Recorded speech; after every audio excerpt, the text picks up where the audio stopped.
ओम शांति। आज बाबा की 27/3/2025 की मुरली सुनेंगे। बाबा ने कहा, मीठे बच्चे, खिवैया आया है तुम्हारी नैया पार लगाने।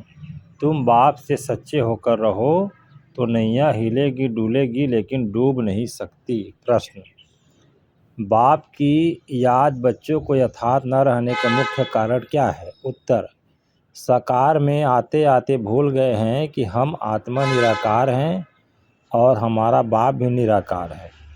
साकार होने के कारण साकार की याद सहज आ जाती है। देही अभिमानी बन अपने को बिंदी समझ बाप को याद करना, इसी में ही मेहनत है। ओम शांति। शिव भगवानुवाच, इनका नाम तो शिव नहीं है ना, इनका नाम है ब्रह्मा और इन द्वारा बाप बात करते हैं। शिव भगवानुवाच, यह तो बहुत बार समझाया है। कोई मनुष्य को या देवता को अथवा सूक्ष्म तनवासी ब्रह्मा विष्णु शंकर को भगवान नहीं कहा जाता। जिनका कोई आकार व साकार चित्र है उनको भगवान नहीं कह सकते। भगवान कहा ही जाता है बेहद के बाप को। भगवान कौन है यह कोई को भी पता नहीं है। नेति नेति कहते अर्थात हम नहीं जानते। तुम्हारे में भी बहुत थोड़े हैं जो यथार्थ रीति जानते हैं। आत्मा कहती है, हे भगवान। अब भगवान तो है बिंदी, तो बाप भी बिंदी ही होगा। अब बाप बच्चों को बैठ समझाते हैं। बाबा के पास कई ऐसे बच्चे हैं जो यह भी नहीं समझते कि हम आत्मा कैसे बिंदी हैं। कोई तो अच्छी रीति समझते हैं, बाप को याद करते हैं। बेहद का बाप है सच्चा हीरा। हीरे को बहुत अच्छी डिब्बी में डाला जाता है। कोई के पास अच्छे हीरे होते हैं तो किसको दिखलाना हो तो सोने चांदी की डिब्बी में डाल फिर दिखाते हैं। हीरे को जौहरी ही जाने और कोई जान न सके। झूठा हीरा दिखाएंगे तो भी किसको पता न पड़े। ऐसे बहुत ठग जाते हैं। तो अब सच्चा बाप आया है, परंतु झूठे भी ऐसे ऐसे हैं जो मनुष्य को कुछ भी पता नहीं पड़ता। गाया भी जाता है, सच की नाव हिले डुले पर डूबे नहीं। झूठ की नाव हिलती नहीं है। इनको कितना हिलाने की करते हैं। जो यहाँ इस नाव में बैठे हुए हैं वह भी हिलाने की कोशिश करते हैं। टेटर गाए जाते हैं ना। अब तुम बच्चे जानते हो खिवैया बाप आया हुआ है, बागवान भी है, बाप ने समझाया है। यह है कांटों का जंगल, सभी पतित है ना। कितना झूठ है। सच्चे बाप को बिरला कोई जानता है। यहाँ वाले भी कई पूरा नहीं जानते, पूरी पहचान नहीं है क्योंकि गुप्त है ना। भगवान को याद करो तो सब करते हैं। यह भी जानते हैं कि वह निराकार है, परम धाम में रहते हैं। हम भी निराकार आत्मा हैं, यह नहीं जानते। साकार में बैठे बैठे वह भूल गए हैं। साकार में रहते रहते साकार ही याद आ जाता है। तुम बच्चे अभी देही मानी बनते हो। भगवान को कहा जाता है परमपिता परमात्मा। यह समझना तो बिल्कुल सहज है। परमपिता अर्थात परे ते परे रहने वाला परमात्मा। तुमको कहा जाता है आत्मा, तुमको परम नहीं कहेंगे। तुम तो पुनः जन्म लेते हो ना। यह बातें कोई भी नहीं जानते। भगवान को भी सर्वव्यापी कह देते हैं। भक्त भगवान को ढूंढते हैं, पहाड़ों पर, तीर्थों पर, नदियों पर भी जाते हैं। समझते हैं नदी पतित पावनी है, उसमें स्नान कर हम पावन बन जाएंगे। भक्ति मार्ग में यह भी किसी को पता नहीं पड़ता कि हमको चाहिए क्या। सिर्फ कह देते हैं मुक्ति चाहिए, मोक्ष चाहिए, क्योंकि यहाँ दुखी होने के कारण तंग है। सतयुग में कोई मोक्ष व मुक्ति थोड़ी मांगते हैं। वहाँ भगवान को कोई बुलाते नहीं, यहाँ दुखी होने के कारण बुलाते हैं। भक्ति से कोई का दुख नहीं हर सकते। भल कोई सारा दिन राम राम बैठ जपे तो भी दुख हर नहीं सकते। यह है ही रावण राज्य। दुख तो गले से जैसे बंधा हुआ है। गाते भी हैं दुख में सिमरन सब करे, सुख में करे न कोई। इसका मतलब जरूर सुख था, अब दुख है। सुख था सतयुग में, दुख है अभी कलयुग में। इसलिए इनको कांटों का जंगल कहा जाता है। पहला नंबर है देह अभिमान का कांटा, फिर है काम का कांटा। अभी बाप समझाते हैं, तुम इन आँखों से जो कुछ देखते हो वह विनाश होने का है। अब तुमको चलना है शांति धाम। अपने घर को और राजधानी को याद करो। घर की याद के साथ साथ बाप की याद भी जरूरी है, क्योंकि घर कोई पतित पावन नहीं है। तुम पतित पावन बाप को कहते हो। तो बाप को ही याद करना पड़े। वह कहते हैं मामेकम याद करो, मुझे ही बुलाते हो ना। बाबा आकर पावन बनाओ, ज्ञान का सागर है तो ज़रूर मुख से आकर समझाना पड़े।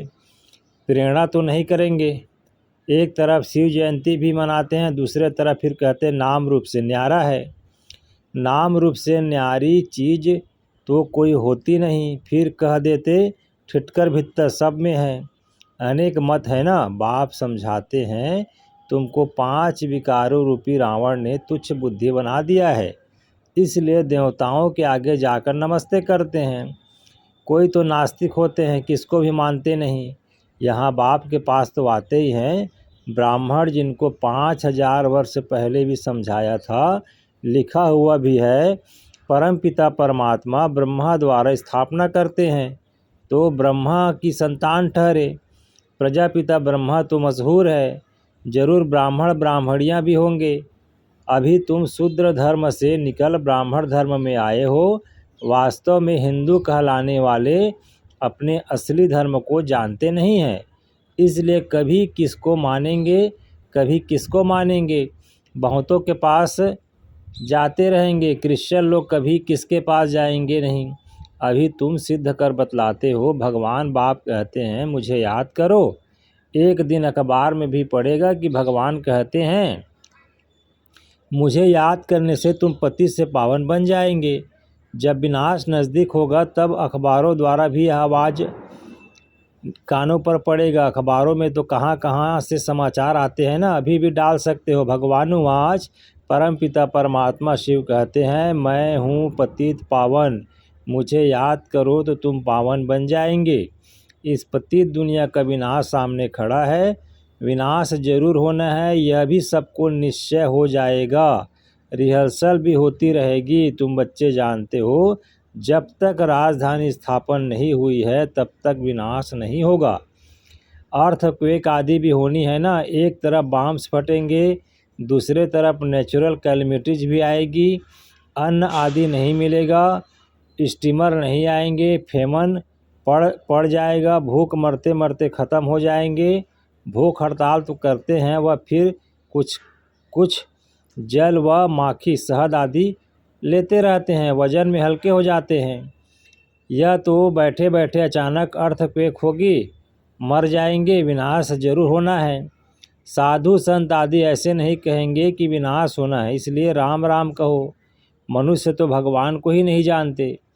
भगवान तो खुद ही अपने को जाने और ना जाने कोई। उनका टाइम है आने का, जो फिर इस बूढ़े तन में आकर सारे सृष्टि के आदि मध्य अंत का नॉलेज सुनाते हैं। तुम बच्चे जानते हो अभी वापस जाना है, इसमें तो खुश होना चाहिए। हम शांति धाम जाते हैं, मनुष्य शांति ही चाहते हैं, परंतु शांति कौन देवे। कहते हैं ना शांति देवा। अब देवों का देव तो एक ही ऊंच से ऊंच बाप है।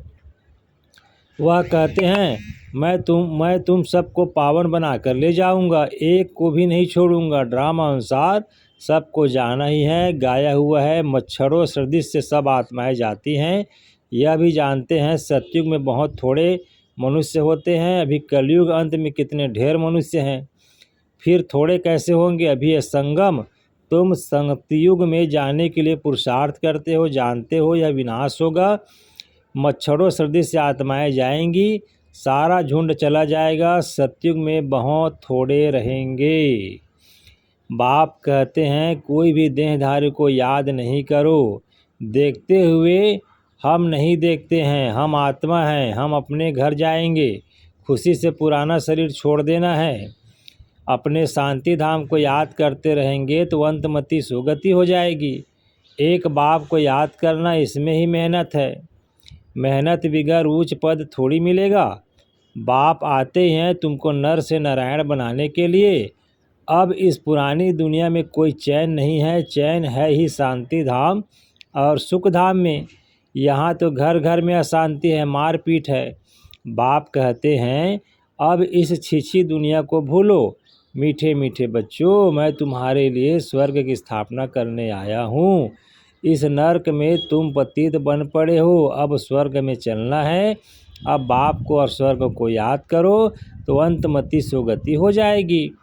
शादी आदि में भल जाओ परंतु याद बाप को करो।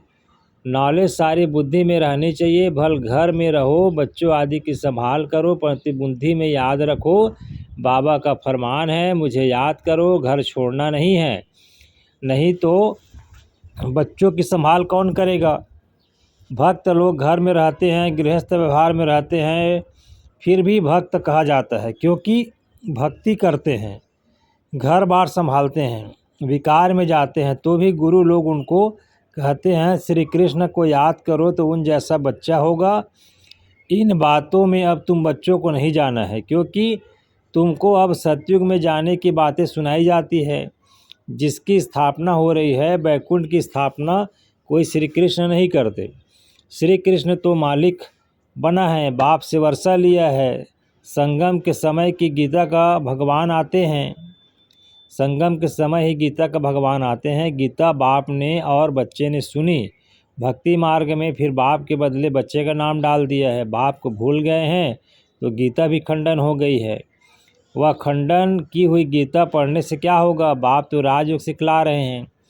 इनसे श्री कृष्ण सतयुग का मालिक बना। भक्ति मार्ग में सत्यनारायण की कथा सुनने से कोई स्वर्ग का मालिक बनेगा क्या। ना कोई इस खैलाश से सुनते हैं, उससे फायदा कुछ नहीं मिलता। साधु संत आदि अपने अपने मंत्र देते हैं, फोटो देते हैं, यहाँ वह कोई बात नहीं। दूसरे सत्संगों में जाएंगे तो कहेंगे फलाने स्वामी की कथा है। किसकी कथा, वेदांत की कथा, गीता की कथा, भागवत की कथा। अभी तुम बच्चे जानते हो हमको पढ़ाने वाला कोई देहधारी नहीं है, न कोई शास्त्र आदि कुछ पढ़ा हुआ है। शिव बाबा कोई शास्त्र पढ़ा है क्या, पढ़ते हैं मनुष्य। शिव बाबा कहते हैं मैं गीता आदि कुछ पढ़ा हुआ नहीं हूँ, यह रथ जिसमें बैठा हूँ यह पढ़ा हुआ है, मैं नहीं पढ़ा हुआ हूँ। मेरे में तो सारे सृष्टि चक्र के आदि मध्यांत का ज्ञान है। यह रोज गीता पढ़ता था, तोते मुआफिक कंठ कर लेते थे। जब बाप ने प्रवेश किया तो झट गीता छोड़ दी क्योंकि बुद्धि में आ गया यह तो शिव बाबा सुनाते हैं। बाप कहते हैं मैं तुमको स्वर्ग की बादशाही देता हूँ, तो अब पुरानी दुनिया से ममत्व मिटा दो, सिर्फ मामेका में याद करो। यह देह यह मेहनत करनी है। सच्चे आशिक को घड़ी घड़ी मासूक की याद ही आती रहेगी।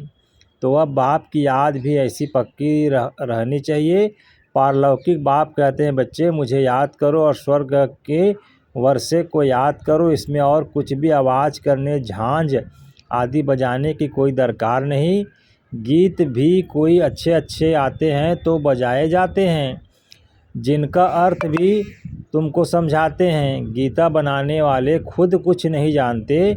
मीरा भक्तिन थी, तुम तो अभी ज्ञानी हो। बच्चों से जब कोई काम ठीक नहीं होता है तो बाबा कहते तुम तो जैसे भक्त हो, तो वह समझ जाते हैं कि बाबा ने हमको ऐसा क्यों कहा। बाप समझाते हैं बच्चे अब बाप को याद करो, पैगंबर बनो, मैसेंजर बनो, सबको यही पैगाम दो कि बाप और वर्षे को याद करो तो जन्म जन्मांतर के पाप भस्म हो जाएंगे। अब वापस घर जाने का समय है। भगवान एक ही निराकार है, उनको अपनी देह है नहीं। बाप ही अपना परिचय बैठ देते हैं, मन मनाभाव का मंत्र देते हैं। साधु सन्यासी आदि ऐसा कभी नहीं कहेंगे कि अब विनाश होना है। बाप को याद करो। बाप ही ब्राह्मण बच्चों को याद दिलाते हैं। याद से हेल्थ, पढ़ाई से वेल्थ मिलेगी। तुम काल पर जीत पाते हो, वहाँ कभी अकाले मृत्यु नहीं होता। देवताओं ने काल पर विजय पाई हुई है। अच्छा मीठे मीठे सिक्के दे बच्चों प्रति माता पिता बाप दादा का याद प्यार और गुड मॉर्निंग। रूहानी बाप की रूहानी बच्चों को नमस्ते, और हम रूहानी बच्चों का भी रूहानी माता पिता बाप दादा को याद प्यार गुड मॉर्निंग, नमस्ते बाबा नमस्ते। धारणा के लिए मुख्य सार है पहला, ऐसा कोई कर्म नहीं करना है जो बाप द्वारा भक्त का टाइटल मिले। पैगंबर बन सबको बाप और वर्षे को याद करने का पैगाम देना है। इस पुरानी दुनिया में कोई चैन नहीं है, यह छीछी दुनिया है, इसे भूलते जाना है। घर की याद के साथ साथ पावन बनने के लिए बाप को भी जरूर याद करना है। फिर आज बाबा ने वरदान दिया, प्रवृत्ति में रहते पर वृत्ति में रहने वाले निरंतर योगी भव। निरंतर योगी बनने का सहज साधन है प्रवृत्ति में रहते परवृत्ति में रहना। परवृत्ति अर्थात आत्मिक रूप। जो आत्मिक रूप में स्थित रहता है वह सदा न्यारा और बाप का प्यारा बन जाता है। कुछ भी करेगा लेकिन यह महसूस होगा जैसे काम नहीं किया है लेकिन खेल किया है। तो प्रवृत्ति में रहते आत्मिक रूप में रहने से सब खेल की तरह सहज अनुभव होगा, बंधन नहीं लगेगा। सिर्फ स्नेह और सहयोग के साथ शक्ति की एडिशन करो तो हाई जंप लगा लेंगे। स्लोगन है आज का। बाबा ने कहा, बुद्धि की महीनता अथवा आत्मा का हल्कापन ही ब्राह्मण जीवन की पर्सनालिटी है। अव्यक्त इशारे, सत्यता और सभ्यता रूपी कल्चर को अपनाओ। हिम्मतें शक्तियाँ मदद दे सर्वशक्तिमान। शेरनियाँ कभी किससे डरती नहीं, निर्भय होती हैं। यह भी भय नहीं कि ना मालूम क्या होगा। सत्यता के शक्ति स्वरूप होकर नशे से बोलो, नशे से देखो, हम अलमाइटी गवर्नमेंट के अनुचर हैं। इसी स्मृति से अयथार्थ को यथार्थ में लाना है। सत्य को प्रसिद्ध करना है, न कि छिपाना है। लेकिन सत्यता के साथ बोल में मधुरता और सभ्यता आवश्यक है। अच्छा जी, ओम शांति।